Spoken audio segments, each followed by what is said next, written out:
Ni hao. Ni hao. Forget it. Hello all. So, depending on how you measure it, 2014 was probably the year when the Chinese economy finally surpassed the US economy. This is huge. We've been number one for over a century. So does this mean we should all start learning Mandarin to talk to our new bosses?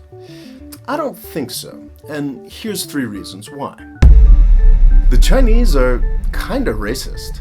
Over the past 10 years, Chinese builders of infrastructure have done more for Africa than 100 years' worth of Western missionaries and do-gooders.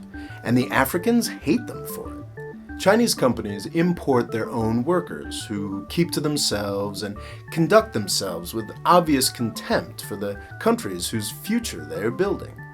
We in the West at least pretend to treat everybody equally. China is doing incredible good in the world, but no one will thank them for it until they change their attitudes. They will get better at this, but it will take time.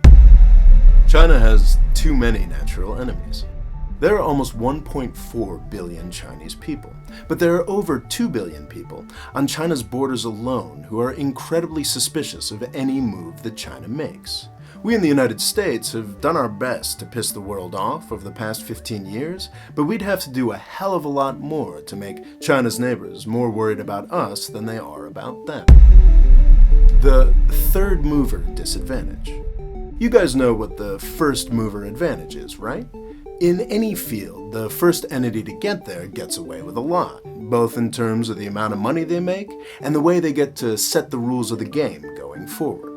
In the field of world dominance, the British Empire was the first mover. Before the Industrial Revolution, there wasn't a way for any one country to dominate the planet. The British took physical territory everywhere, for centuries in some places, and the world is still recovering from the savage mess they made of things. The US is the second mover. Even though we've had less real competition and vastly more resources and manpower than the United Kingdom, we've managed to do much less with our time on top. Our 2 post-World War II land grabs have both been dramatic failures. We've certainly caused our share of damage, but we've always had to cook up elaborate justifications for our brutality. Forces like nationalism, international institutions, powerful visual media, and the public refusal to accept dead soldiers continue to work to make overt empire impossible. The Chinese are already as constrained as we are.